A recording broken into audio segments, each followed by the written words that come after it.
So bago tayo magsisimula, may announcement lang po ako sa mga gusto pong mag-avail ng pahula ah, or tarot reading. Meron po tayong dalawang pagpipilian. Okay, sa mga hindi maka-afford ng 5,000, meron po tayong 500 pesos. Okay, or 100 pesos. Now, sa 500 pesos na pahula, mamili lang po kayo sa tatlong options. First option is yes or no na pahula. Kung gusto niyo yung magpahula at ang sagot yes or no, like for example, mahal ba ako ng person ko? Or mananalo ba ako ng loto ngayon? Or makakapag-work na ba ako this year? Or makakapunta ba ako ng ibang bansa? Okay, etc. Something like that. The second option is angel card number. Okay, kung anong lalabas na angel card number para sa'yo. And then the third option or last option sa 500 pesos, what's your animal spirit guide oracle card. Now, sa halagang 500 na babayaran ninyo para sa pahula, if gusto nyo mag-avail, may entry na po kayo para sa makasali sa raffle game na gaganapin this April 30. Ang mga items na makukuha ng winner sa raffle game ay isang Feng Shui or Feng Shui Good Fortune Bracelet na worth 6,980. Ito yon. And also, isang white sage. Para saan po ang white sage?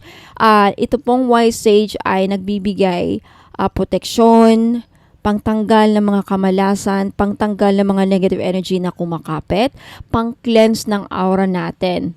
Okay, para matanggal ang mga bumabalakid sa ating tagumpay, balakid na ma-achieve ang ating mga gustong ma-achieve sa buhay.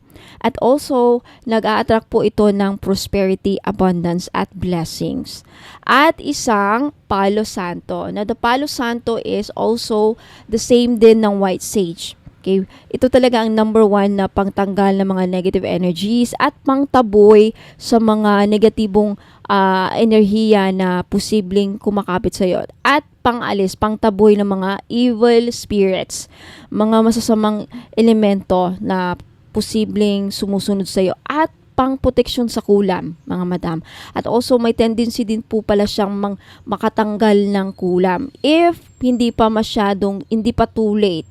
Okay, so if kakaumpisa pa lang sa iyo ang pagpuproseso sa iyo ng kulam, may chance pang matanggal ng Palo Santo. Kaya napaka-importante na once a week kayo nagpapausok na mga ganito para hindi totally tatalab sa iyo kung ano man mga kinukulam o planong ikulam sa iyo. Okay? And also, aside from that, meron kayo matatanggap na money and manifestation oil. Paano ito gamitin? Don't worry, sa makakakuha, magiging ang makakapanalo nito, kung sino man ang magiging winner sa paraffle game na to, mabibigyan ng instruction kung paano to gamitin. Napakasimple lang, no? Ipahid nyo lang ito sa palad ninyo or sa wrist and then mag-manifest lang kayo or mag-pray or isama nyo sa mga rituals ninyo kung may mga sarili kayong ritual. And of course, hindi mawawala ang all-in-one red string. For more information, anong description nito, bakit all-in-one na siya, just visit my website www.abonomagos.com. Now, ang gagawin po sa raffle game ay bunutan. Okay? So, pag sumali po kayo, isusulat ko po ang pangalan ninyo sa papel at ilalagay po sa isang transparent box kasama ng mga iba pang sumali. Ira-raffle po ang mga names ninyo, pangalan na kasulat doon at ang huling mabubunot na pangalan ay ang mananalo po ng mga items na ito. Okay, now sad to say, isa lang po ang magiging winner sa raffle game. Now sa mga hindi naman afford ang 500 na pahula, meron naman po tayong 100 worth na pahula. Yes or no lamang po ang sagot sa pahula at hindi na ako magbibigay ng explanation kung bakit yes or no. Kung ang ipapahula nyo sa halagang 100 pesos, yes or no, ay sagot lang. For example, like mananalo ba ako ng loto this year? Mahal ba ako ng person ko? Ayan, makapunta na ba ako sa ibang bansa, etc. Now, sa worth 100 pesos na babayaran nyo para sa pahula, may entry na naman po kayo sa isang paraffle game which is, at ang magiging premyo nyo naman po dito is isang high-grade citrine unisex. High-grade unisex na bracelet. This is worth 980. Kasi napaka-high grade po ito. At meron siyang logo na Bonumagos. Gold-plated. Non-tarnish yan. Hindi yan magta-tarnish sa inyo kahit mabasa. And also, kasama niyan sa 100 is isang 5D Money and Manifestation Oil at isang red string. Ayan. So sa 500 na pahula, ibang mga items ang matatanggap ng mananalo sa raffle game. So worth 100 pesos naman, again, isa rin ang ibang set of items naman ang mapapanalunan ng isang winner. Okay? So sa 500 pahula, ang date raffle, ang date ng raffle event ay gaganapin ngayong April 30 sa Facebook Live. Okay? Sa Facebook Live sa Bonumagos PH Facebook page, yung may blue check po na Bonumagos PH. Now, sa 100 pesos naman na pahula, ang date ng raffle event ay sa April 15 or 18. Pwede po kayong sumali sa dalawang magkaibang raffle event. Pwede po kayong sumali sa 500 at sa 100 na pahula na may raffle game. So, pwede yung salihan itong dalawang magkaibang raffle event. So, nag-avail ka na ng tarot reading, okay? May entry ka pa sa raffle games, o diba? So, mode of payment is through GCash, Maya Wallet, CIMB Bank, or bank-to-bank only. Okay, pasensya na po at hindi ako tumatanggap ng over-the-counter, pera padala, or over-the-counter for pick-up remittances. So, sa mga gusto pong mag-avail ng tarot reading, 500 pesos or 100 pesos, yan lang dalawang pipiliin ninyo, okay? Na may pa-raffle pa, mag-message lang po kayo sa Facebook page, Bonumagos PH. Okay, ito po yung Facebook page ko, mga madam, sa hindi pa nakakaalam. Okay, ito po ang Facebook page ko, Bonumagos PH na may blue check. Ayan, so mag-PM lang kayo doon at sabihin nyo sa akin na mag-avail po ako ng pahula, 500 pesos or 100 pesos. Okay, maraming salamat. Tuloy na po tayo sa inyong reading. Gemini, Sun, Moon, Rising, and Venus placements, and of course, sa ating mga cross-watchers, magandang araw po sa inyong lahat. Welcome back po dito sa Bonumagos PH. My name is Angel Francia Feliciano. Now, in today's video, Gemini, alamin natin kung ano yung mga magiging kapalaran ninyo sa buwan ng April 2025. Kapalaran, mensahe at gabay para sa inyong love life, kapirahan, trabaho, kalusugan, lahat na. Okay, so paalala lang, Gemini, sa lahat po ng mga lahat po ng zodiac signs na nanonood, lahat po ng tarot readings ko dito sa YouTube ay general reading lamang. So, ibig sabihin, hindi po lahat ay makaka-resonate. Kunin nyo lang kung saan nag-resonate at iwan yung hindi. Alright, Gemini, in today's video, unahin muna natin yung main energy mo. Main energy ng ating Gemini for the month of April is you have the Strength card. Bakit andito yung Strength card? I-verify natin. Gemini. Let's verify the Strength card. Okay, bakit andito yung Strength card? What's this about for our Gemini? This is your main energy for the month of, you have the Star. You have the Star. Okay. The Star, the Nine of Cups, and the Ace of Swords. This means marami sa inyo sa buwan ng Abril, Gemini, sa may mga sakit, gagaling sa sakit, and kung may mga pinoproblema kayo, there's a big chance na magkakaroon din ng resolve, magkakaroon din ng mare-resolve din ng mga problema with the Star. Okay, hindi huli ang lahat, may pag-asa pa na may pag-asa na maayos. Okay, sa kung ano man mga gusot o pinoproblema sa buhay mo. The Strength card, I really feel with the Star, marami sa inyo siguro, Gemini, nadidepress, may sakit, na mga pinagdadaan ng problema sa physical illness, cancer, sakit sa puso or anything, there's a big chance na sa buwan ng Abril gagaling kayo. Lalakas ang inyong pangangatawan. And with the 9 of Cups, meron kayong wish na matutupad because of your resilience. Okay? Sa inyong pagpupunyagi, sa inyong pagtatagya, ano bang resilience? Katatagan. May kahilingan ka matutupad regarding sa inyong, it could be anything. Personal growth, personal goal with the Strength card. Could also be healing sa relationship. Now with the Ace of Swords, you will experience breakthrough. Okay. I feel like marami sa inyo, Gemini, sa buwan ng Abril, mag-iiba ang pananaw niyo sa sarili niyo. Lalo kayong mabibigyan ng katatagan at mag-iba ang iyong mindset. There's something about the way you think. Mas lalong ang tingin sa tao ninyo is lalo kang naging smart, lalo kang naging matatag ang pananaw mo, at there's something about very strong ang iyong personality. Okay, mamaya tignan natin kung ano pang lalabas sa baraha. This is your main energy of your reading sa buwan ng Abril. Now, let's find out naman about sa inyong relationship, mga dapat ninyong malaman. Gemini, mga dapat ninyong malaman sa relationship. Okay. Mga dapat malaman ng ating Gemini pagdating sa kanilang relasyon, romantiko man, anything sa relationship. Gemini, Sun, Moon, Rising, and Venus placements. Too busy winning. May lumabas kanina eh. Crying over you. There's someone na, umiiyak dahil sa'yo, Gemini. Iniiyakan ka. Sino kaya to? Or maybe some of you, ikaw din, may iniiyakan ka. There's someone here too busy winning. Too busy para sa'yo. I-verify natin to kung sino to. Or bakit andito to. Let's verify this.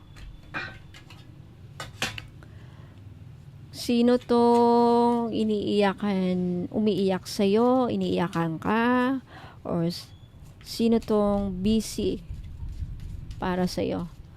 Let's verify this and this together na, okay? Together na for our Gemini. Who is this? So, relationship, 10 of Wands. Posibleng may ending na nangyari. Last shuffle.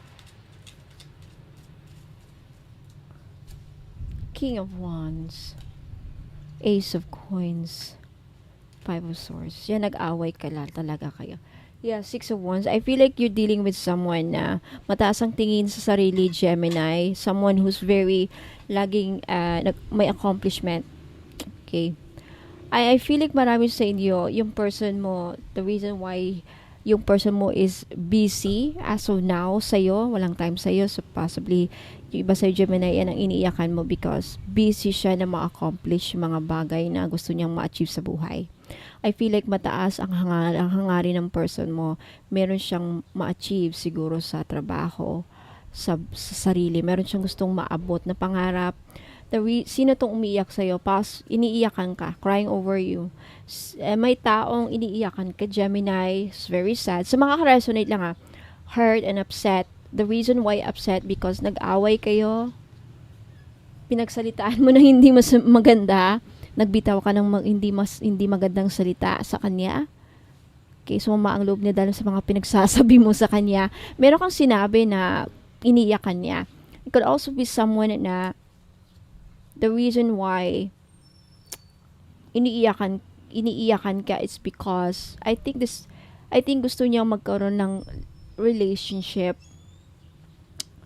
There's something about perhaps humihingi ng pera sa iyo, some of you, and then tinalikuran mo, hindi mo pinagbigyan. It could also be because you are focused on your own financial problems, for your own financial attainment.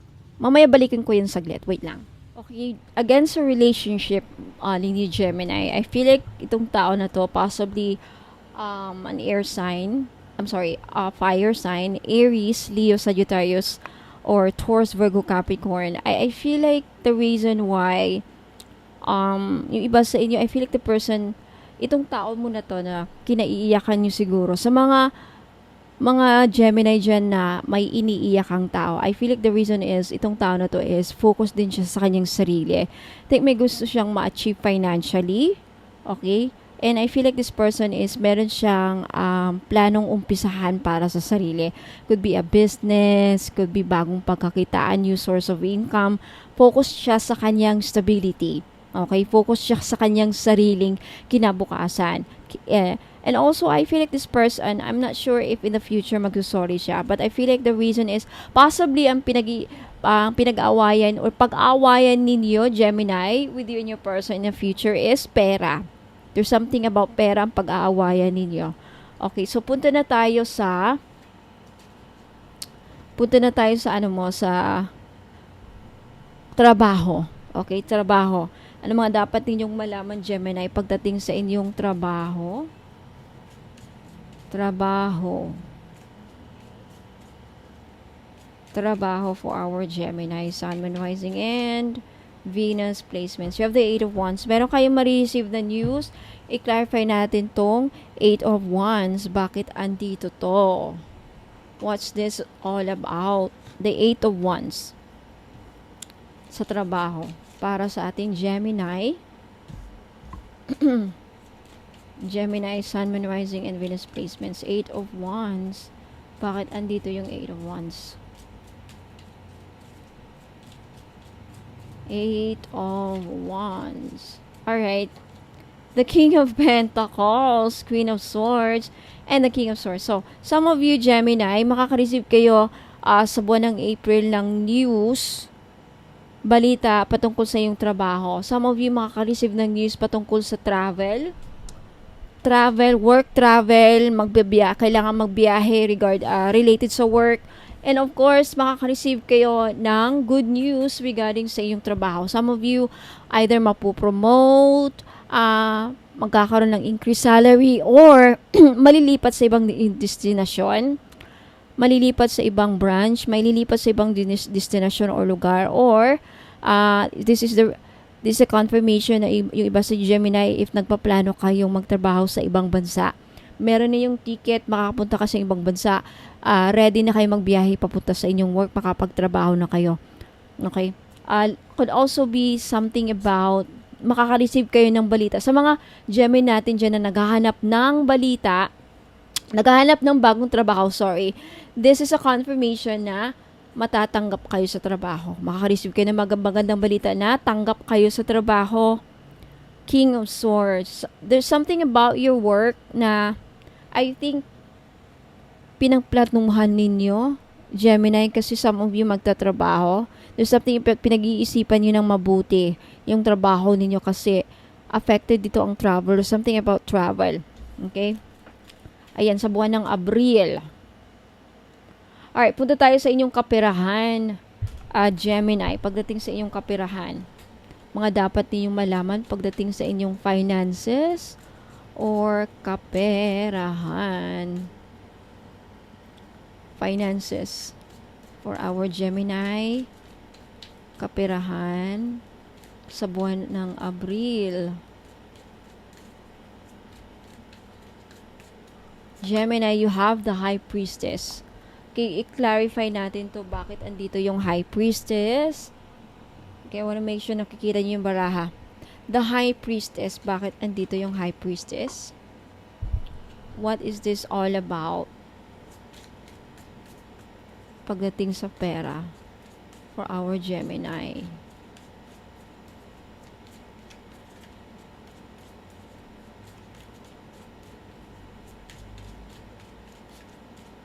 Okay, Gemini, it's clarified by the Knight of Cups, the Empress, and the Six of Swords. Okay. May healing na mangyayari sa inyong finances this month, April. Sa buwan ng Abril, may healing na mangyayari sa inyong relationship. Okay, ginagabayan ang inyong relationship. ginagabayan ng mga spirit guides mo. May gumagabay sa iyo, either isang spirit guides, isang archangel, or possibly kung sino man naman gumagabay sa iyo, Gemini, ginagabayan ka sa buwan ng Abril regarding your finances. I feel like regarding your finances, makakausad ka na. Okay? Lahat ng mga problema mo pagdating sa pera, tutulungan ka ng mga spirit guides mo na makamove on. Makamove on, malutasan, ma-resolve ang problema, magkaroon ng peace of mind regarding problema sa pera. And also with the Empress, tutulungan ka ng mga spirit guides mo, archangels, o gabay mo, Gemini, sa buwan ng April para makalikom ng pera, makaisip ng pwedeng pagkaperahan, or maka-attract ng abundance sa buwan ng Abril. And also with the Nine of Cups, tutulungan ka. May surpresang nag-aantay sa iyo regarding your finances. May surpresa. Surprise. May ibibigay sa iyo na surpresa ang gabay mo. Or like, could be in a form of surprise na it could also be like a financial offer that come as a surprise. Financial offer, financial opportunity na ikakagulat mo, but at the same time ikatutuwa mo kasi nanggaling siya out of nowhere na hindi mo inaasahan, but then ang tulong niya ng mga gabay mo with the High Priestess, right? Wow! So, congratulations. Now, let's talk about your kalusugan. Pagdating sa yung kalusugan, Gemini, this could be pertaining sa mental health ninyo, physical, emotional, or spiritual. Okay? Ayan. Pagdating sa kalusugan ng ating Gemini, Spirit Guides and Angels para sa buwan ng Abril, mga dapat nilang tutukan, mga mensahe at gabay para sa kanilang kalusugan sa buwan ng Abril. You have rage. Okay. There's something about wag masyadong mainit ang ulo sa buwan ng Abril. Okay? Gemini, keep your cool. Okay? Keep your cool. Ano pa? Be true. Mamaya isa-isa natin to. There's something about your liver. Oh my God. Sa mga Gemini natin. Gemini, watch out for your liver. There's something about your liver. Ipa-check up ninyo ang liver ninyo sa buwan ng Abril. There's something about your liver. Okay? Either mag-generate yung liver ninyo or mag-heal, or kailangang mag-heal, or tulungan ninyong mag-heal ang liver ninyo. There's something about that. Sa mga may liver cirrhosis dyan na Gemini, o may problema sa liver, sa buwan ng Abril, there's a big chance na mag-regenerate ang yung mga liver cells, or yun na nga, magkaroon ng healing dyan ng yung liver. There's something about as well as, wait lang, tignan natin dito. Rheuma. So, mga may rheuma, arthritis, sciatic problems, mag-ingat. Mag-ingat. Iba sa inyo, either magkakaganito. If meron ka ng ganito, Gemini, may rheuma ka na, may arthritis, sciatic problems, either gagaling, successful ang yung mga operation something, or ginagawang regimen, or ginagawang health regimen, or health health practices, something sa problema sa rheumatism, arthritis, sciatic problems, shaking limbs, there's something about magkakaroon ng healing dyan, magsa-successful ang kanyang mga kung anong ginagawang healing modalities. Okay? Now, again, doon sa mga Gemini na magagalit, magkakaroon ng intense emotion, there's something about your anger. Basahin natin dito. There's something about your adrenaline, aggressive, o masyadong magalit sa buwan ng Abril. Kasi sa buwan ng Abril, tag-init pa, summer na summer, and then gagalit ka pa, mag-aaway ka pa baka ma-heat stroke kayo, Gemini. Baka ma-high blood kayo sa sobrang init pa, and then may away, gulo, may na galit ka. So, keep your cool. Keep your cool. Magpalamig sa buwan ng Abril. Watch out for heat stroke, okay? So, keep yourself hydrated sa buwan ng April. Now, punta naman tayo ngayon sa angel number mo, Gemini, para sa buwan ng Abril. What's your angel number for our Gemini? Sa buwan ng Abril, for our Gemini. Angel number, please.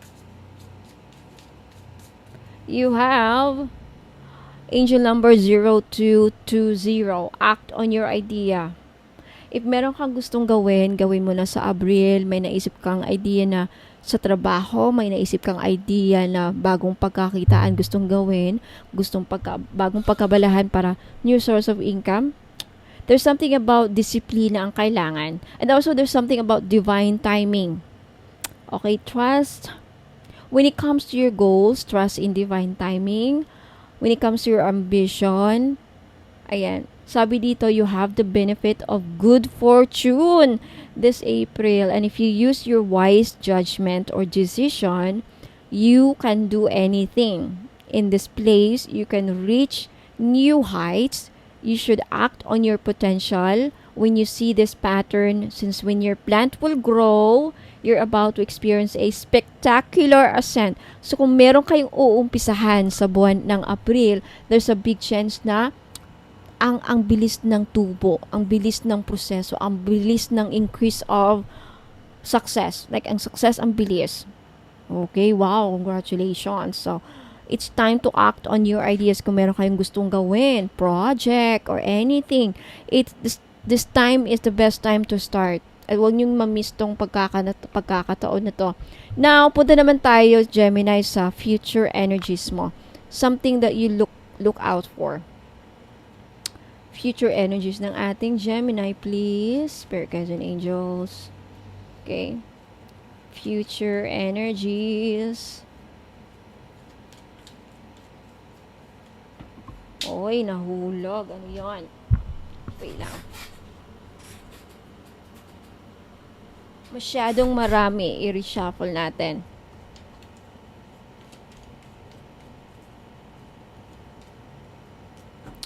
Okay, ilan na to? I think that's it. I still have one. Kasi 5 kayo. Okay. Gemini, future energies. Ayan na, lumabas na. So, Gemini, first you need to defend yourself. Okay, so in the near future, Gemini, somewhere in April or sa mga susunod pa na buwan, April, May, June, July, or by the by the end of the year, there's something about kailangan mong protektahan ng sarili mo. Okay, from anything. You're climbing towards success. Okay. So, April, May, June, sa mga susunod na buwan, you are going up the ladder. Means you are climbing towards success. Aangat ang buhay mo. Congratulations. And you have wishbone. There's a wish that will be granted for you sa mga susunod na buwan. Wow, hindi lang siguro sa April. Kung hindi mangyayari sa April, Gemini, for some of you, for others of you, mangyayari in May, June, July, or I don't know when. And you have 3. Meron kayong magiging problema sa family in the future. For others of you, meron kayong kakaharaping problema sa family. Another, if meron na kayong problema ngayon sa family, baka madagdagan. There's something affairs with your family. Okay, next, last energy, you have older woman. Meron kayong, there's something about, very significant itong tao na to sa buhay mo. This could be your wife, your mother-in-law, this could be your grandma, this could be your in-law. There's something on the older woman. Magiging problema siya sa buhay mo in the near future. I don't know. May papel siya sa buhay mo in the near future, in your life. Okay? So, ayan. Maraming salamat, Gemini, Sun, Moon, Rising, and Venus placement. Yan po ang mga magiging kapalaran ninyo lumabas sa baraha para sa buwan ng Abril. Okay, let me know if nag-resonate sa yung reading. Let me know if nagustuhan ninyo by liking this video. At if you want to claim the energies of this reading, mag-leave lang kayo ng comments sa baba. For those of you Gemini na hindi pa nakapag-subscribe, mag-subscribe na kayo para wala kayong ma-miss na mga uploads or readings para sa inyo next time. Maraming salamat. I hope to see you again next time. Ingat po and God bless.